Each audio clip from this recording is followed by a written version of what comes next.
So if you've been on BookTok, Bookstagram, or even BookTube, like you are here, you may have seen some of these books. And I'm here to tell you what you should and shouldn't read by reading them myself. Our first book is going to be, let's start off good. I think good. I've heard good reviews. Let's start off good with Six of Crows. I've never read Six of Crows. I read the first 2 books of Shadow and Bone. Can't say I really liked them. They were good for fantasy books. They were good-ish. Like, I've read better. So yeah, I guess we're starting with this one. We're gonna read it. I'm hoping I like it. I'm really hoping I like it because I have high hopes. It's nice and smooth, and it has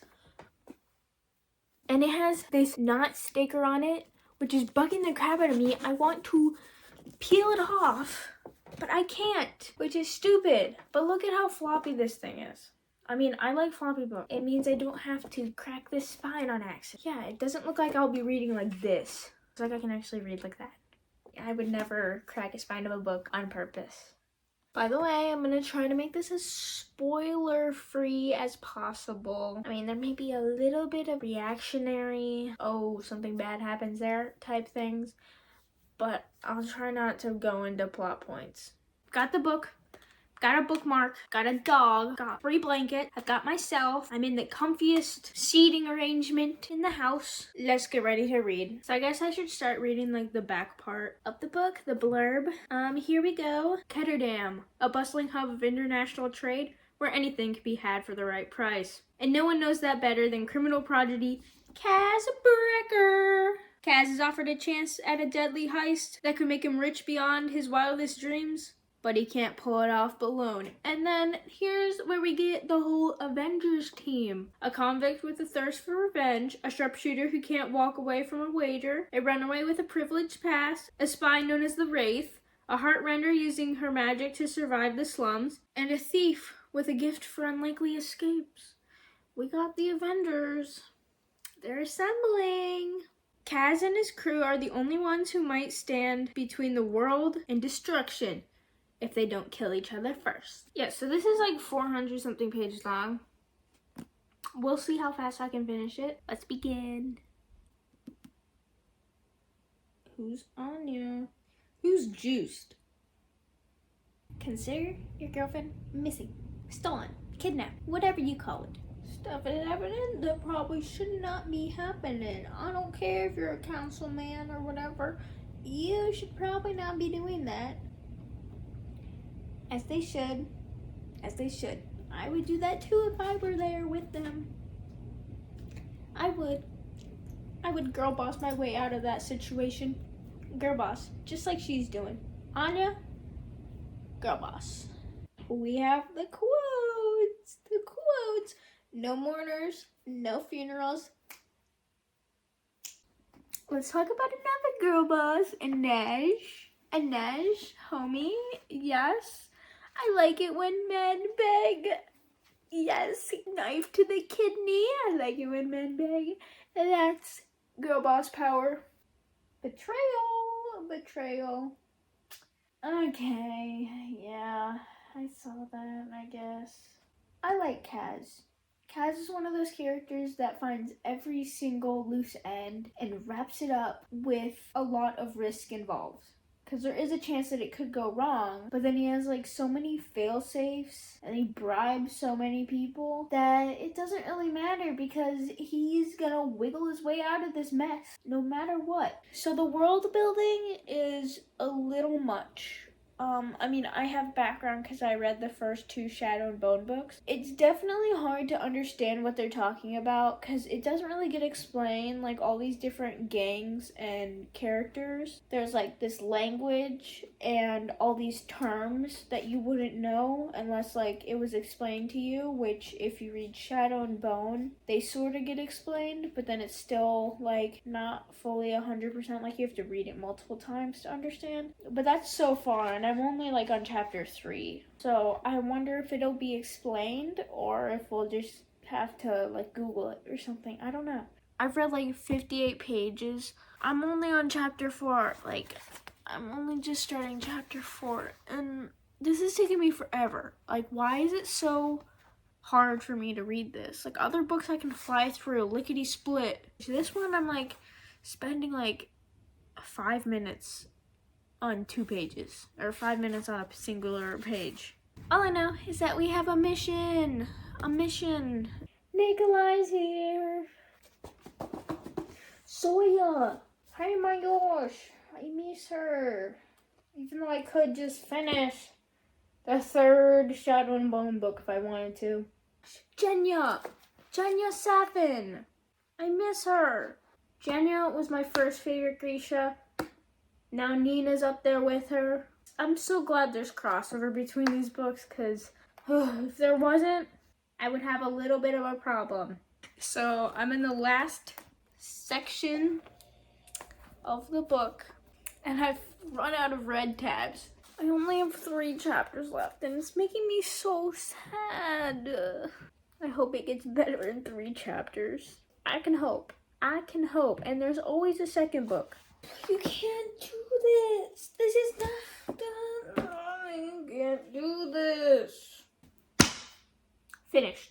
Right now, I'm leaning towards either a really high 4 stars, like 4.75, 4.5, or just straight on 5 stars. Because, oh my gosh, if you like heists, thieves, criminals, breaking people out of prison, you will like this book. I will warn you though, the world building is a little dense. So the first 100 pages sucked for me. But then once you get introduced to Wylan, that's where everything gets better. And it actually becomes filled with action and not just like getting used to the world that this takes place in. If you want to be happy about all the names that pop up in this book, then I recommend you read Shadow and Bone first. This book takes place 2 years after Shadow and Bone. I personally didn't really like Shadow and Bone, but you know, it's good for context. So I'm just gonna give it 5 stars. I love all the characters in it. Nina, new favorite Grisha on the block. Get her some waffles, please. We're back on the reading beanbag. Anyways, Lightlark. We're gonna see how this is, because I've heard that it's not that good, but you know, I want to try it myself, and so in order to do that, I gotta read it. So let's be reading. Let me start off by reading the blurb. Every 100 years, the island of Lightlark appears for only 100 days to host a deadly game, where the rulers of 6 realms fight to break their curses and win unparalleled power. Each ruler has something to hide. Each curse is uniquely wicked. To break them, and to save themselves and their realms, one ruler must die. To survive, Isla Crown must lie, cheat, betray, even as love complicates everything. And then the second book is already out. Nightbane. I'm only on the prologue. Why are their bodies raining from the sky? I think it's crazy that it reappears every 100 years. Like, I don't even care that it's only there for 100 days. The fact that it comes back every 100 years is crazy, because that's enough time for 3 or 4 generations to pass. That's a lot of people between 100 years. There's a possibility that you won't be there for the centennial or whatever. And imagine how much trial and error that would be to try to break this freaking curse. The sentence literally has 40 words in it. It's a little bit crazy, and I'm only on page 1. She's got this magic teleporting thing. Something about stars. Star stick. You're telling me that there's someone old enough to have lived on Lightlark? That's a little strange. Why are you still alive? Were you on there before or after the cursed Lightlark thing happened? Because if so, you're hundreds of years old. Why is she still alive? If she's just like able to conquer old age, then why are we in this problem? Why would you be that person to tell them, hey, you're our only hope? Like, I hope you do good, because if you don't, we will all die. I don't want to read this book anymore. Okay, I'm gonna work on reading this right now. I haven't read it in a few days. It's been a few days. It's been like a week. Wait, is she the princess? Like, is she the ruler? Is she the ruler of this realm? Is that what this is? I don't know what it is, but I've been reading in really short increments. I'm only on page 10, and I've sat down for 2 different times to read this. What is it with this book? I don't know, but I am stuck in a cycle of like, I'm not past the exposition, but I want to, but I'm not gonna enjoy it until I'm past the exposition. I literally cannot get past it because I'm reading like 2 pages at a time. Yeah, this is gonna be a struggle bus. I can see it, but I don't think it should be a struggle bus. Grimm and Azul are over 500 years old. I'm just wondering how old Isla is, or Isla, I don't know her name. I don't know how to say it. Isla, Isla. The English language is not kind to me. This is gonna be a Pharaoh Resand situation. I'll just say it at that. What is up with people's ages? I thought that this was gonna be, it says that countless, heirs have died, right? It's a deadly game. But I didn't expect some of the contestants, some of the rulers, to be well over 500 years old. Yeah, I'm not sure how this aging process works. Chocolate. This is the most interesting thing that's happened so far, chocolate. So I took a nap. And then I woke up and was like, what if I read my book? Just to realize if I read the book, I'd freaking fall asleep. Which just shows you how much this book is exciting. The main character, I'm glad the main character has a flaw. That's the one redeeming quality. Good thing she's not insanely OP at this moment. I have no doubts that she eventually will become insanely OP. It's sort of stupid considering they have to have 500 years, these same people have had 500 years to come up with a plan to beat this thing, and they haven't? How? So, Isla is dealing with this thing with Grimm. They're sort of flirting back and forth. And then she's dealing with another thing with Oro, who's being a shit. I don't know what Oro is doing, but I got this Tamlin tingle. Welcome back to day 2000 of me reading this book. Oh my gosh, it's taken me forever. About halfway through, I don't really know what's happening ever. But let's continue. I have to say, this is the weakest betrayal ever. Yeah, maybe not the best choice on his part, but oops. For what reason? Why? Why try to redeem yourself? Why? I actually don't know if I'm Team Oro or Team Grimm. Both of them are options. That's about all. I know I'm supposed to be Team Grimm, but I can't bring myself to be 100% on his side. There's pros and cons. The pros aren't really outweighing the cons, and the cons aren't really outweighing the pros. It's sort of just meh. I feel like this is a bad idea to choose between two people. Never mind. I'm Team Grimm. I'm in the last stretch of pages, and oh crap, what is happening? People are peopling. Things are unraveling. I am confused. And I'm done. This book isn't that bad as people are saying it to be, but realistically, I can only give it maybe 2.5 to 3 stars, probably 2.5.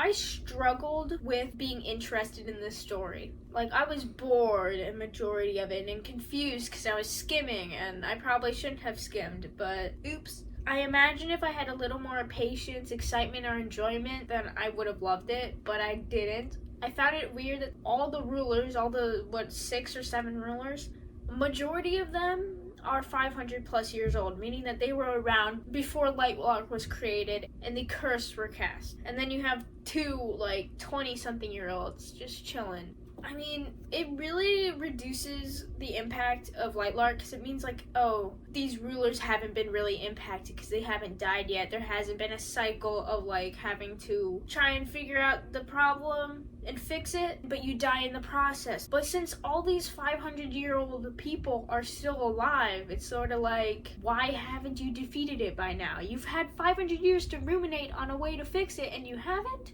This shouldn't be a problem. Don't let that stop anybody from reading it. Personally, my fantasy brain, it wasn't that exciting. And the writing, while Six of Crows was dense in its writing, and I struggled a little bit reading that, this is also the same, except it has the opposite issue of being weird. I started making a list of the times that they said Yoki, and I got to 1 before I was I'm not even gonna try. And this book is okay at best. I can see why people love it, but it's just not for me, and I wasn't interested at all. Probably the only characters I fell in love with were Grimm and Celeste. But even the main character and Oro, no, they're boring. If you know, you know. Haven't read Shatter Me. I've heard good things. I'm excited. I have my tabs picked out. They match the cover, sort of. Let me read the back to you. The moon understands what it means to be human, uncertain, alone, cratered by imperfections. No one knows why Juliet's touch is fatal, but the reestablishment has plans for her. Plans to use her as a weapon, but Juliet has plans of her own. After a lifetime without freedom, she's finally discovering strength to fight back for the very first time. And to find a future with the one boy she thought she'd lost forever. In this electrifying first book of the Shatter Me series, Tahira Mafi presents a riveting dystopian world, a thrilling superhero story, and an unforgettable heroine. Okay, my one ick about this so far. Eyeball. I mean, it's cool how it's like trees and then like a waterfall of tears, but you know, I did not need an eyeball, and there's an eyeball in every single one of these books. I mean, it's better than the original cover of this book that is set as the default cover in Goodreads, but boy, I do not need to see eyeballs. It's a little creepy, especially if you have them lined up on your bookshelf like this instead of like with the spine out. If you have them like this, oh my gosh, you'd be staring at eyeballs 24/7. Let's begin. So, Juliet's just a rogue from X-Men, I guess. She's been locked in here for a majority of a year, and all she has is a notebook and a pen. There's no way you can lock someone up for like a majority of the year. I feel like there should be like a child labor law out there. I like this book sort of because it has the crossed out words, like the sentences that are crossed out. It's a cool, interesting feature. I know who this is. What are you doing here? Oh my gosh, okay. Well, Juliet thinks that every single boy she's seen is 2 boys. Anyways, she sees them, she thinks they're beautiful. What are the odds you come across 2 beautiful men in the span of like 3 weeks? You get introduced to like 2. Especially when you're getting holed up in what basically equates to a prison cell. Warner! This is what I'm here for. This is who I'm here for. You didn't have to say it that way. You didn't have to say it that way. That, not needed. Didn't have to say that. A little bit of an ick, Warner. A little bit of an ick. Let me just have that, though. Love. Love. Oh my god. Don't struggle, love. Don't struggle. Don't struggle. So we got a monopoly on cars. I can see how that would happen. But worldwide? I feel like there's too many car companies worldwide. But, you know, dude, we're talking about how the reestablishment wants to destroy everything that makes up culture, which I think is crazy. Like, you're trying to destroy language, like the English language. Like, imagine having to restart that from scratch. And you're destroying books because you don't want to repeat history. That's how you repeat history, by not reading history. If you don't learn history, you're gonna repeat it. His eyes are tight, his forehead pinched, his lips crossed out, are 2 pieces of frustration forged together. Not my favorite sentence in the world. Adam is okay so far. Warner? Little bit of a villain. The reestablishment, very much a nuisance. Very much the problem. Finally, some food. Needed food. My gosh, feed this woman. You go, Juliet. You tell him. You're a little unhinged, Warner. A little unhinged. Didn't have to do that. If I was her, I'd go ape shit on him. I would go feral. I'd do anything to get away. He just forced me to do something I didn't want to do, and now he's here being, like, all comforting? Bro, Warner, back off a little bit. This is my bedroom. Take a moment. Okay. Okay, never mind, I'm not ready. What is your game? What is this game, Warner? You're, like, being a demon, and then you're being so nice. You're being a demon, and then you're trying to comfort her. You're being a demon, and then you bring her to your room. What the heck? I might be insane. Yeah, Juliet, I'm insane now. What is happening? Hey, Warner, you should scram. You should scram, Warner. You're doing things like, because I care. For what reason? I'm like losing my mind. It's back and forth. What the heck is happening? I'm determined to finish this today. She did not, in fact, finish the book. I'm on chapter 15. I'm like 26% through the book. Whew. I'm ready for stuff to happen. I'm ready to finish it, and oh my gosh, the characters. If you know, you know. We're getting down to this. Time to finish it. I think I can finish it today. I got a few hours. Yeah, I got a few hours. I can do this. This is what I mean when I say the writing's a little weird. Like, 2 fingers bend in 2 places to beckon me forward. You could have just said, he beckons me forward, and I would have known what he was doing. Like, you don't have to describe the hands. She just described someone as a gingerbread man. Just because he has ginger hair and ginger freckles doesn't mean he's a gingerbread man. I was speaking for myself. Like, homie, that is a little offensive to us gingers out here. No thanks. I'm sorry, who wrote this sentence? My dreams are bloody and bleeding, and blood is bleeding all over my mind, and I can't sleep anymore. That's all one sentence. I'm unwell. Okay, I'm done. Okay. Guys, this book just keeps getting better and better. God, all of these characters are fun. They're running. Good luck. I hope you run fast enough. New favorite character. I know, this is everybody's favorite character. I finally get to meet them. Gosh. And he's funny too. Finish the book. I have some words to say about this book. Unfortunately, I think I came in with too high of hopes, and I have to give it a 3, which isn't bad, but what I'm about to rant to you about may make or break it. See, I liked it, but the only thing that is keeping me from not liking this is one thing, and that is the writing style. Don't get me started about it. Let me just read off my notes for 1 second. See, I like the strike-through feature. I think that's a good addition to the book. It's fun. It lets us know a little bit more about Juliet's history without saying it exactly. So that's a good feature. What's not good is writing the number 11 as 1-1 and not E-L-E-V-E-N. While reading, I was in the middle of a sentence, and all of a sudden a number pops up, and I have to like put my brain into math mode in order to read numbers written like that, and I'd prefer not to do that while I'm avoiding math at all costs by reading books. Like, no thanks. This book is written like fan fiction. I don't really know how to explain it, but it's supposed to be poetic, but it just comes off as stupid.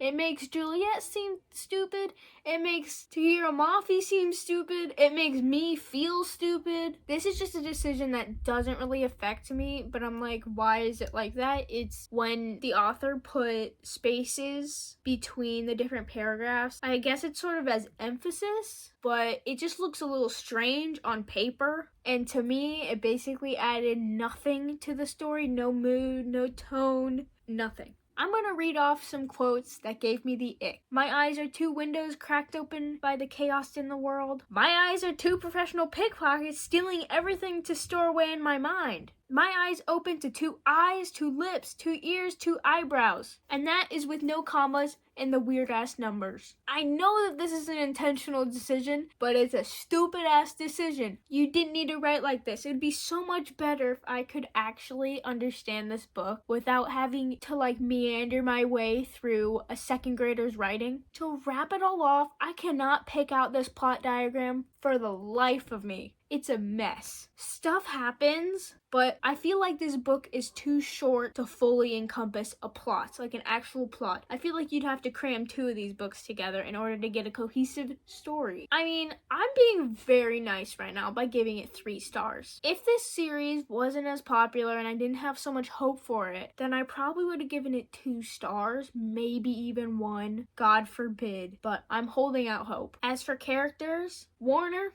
weird. Creepy. I feel like as a military professional, you should not be acting like this. You aren't Jax from Caraval. You are not him. You can't be acting like this morally gray character. How am I supposed to like you? I don't know. Adam, on the other hand, this might be a little bit of a surprise, but I'm sort of rooting for Juliet and Adam, even though I don't really like Juliet and I I don't like Adam. But for the life of me, I cannot fall in love with Warner. And Adam right now is okay enough. But you know who's the best character? Hands down, Kenji. My gosh, I love comic relief characters. I cannot emphasize it enough. Comic relief characters are my favorite. I don't care if they're side characters. I don't care if they're like the enemy. I love them so much. They're the best people out there. Screw the main character. Screw the love interest. I want the comic relief. Thank you guys for watching, and I'll see you guys in the next video. If you have any books you want me to read, put them down below in the comment section. Make sure to like, subscribe, and I don't know, read a book. I read 3 for you here. You can read a book now. It's your turn. Goodbye.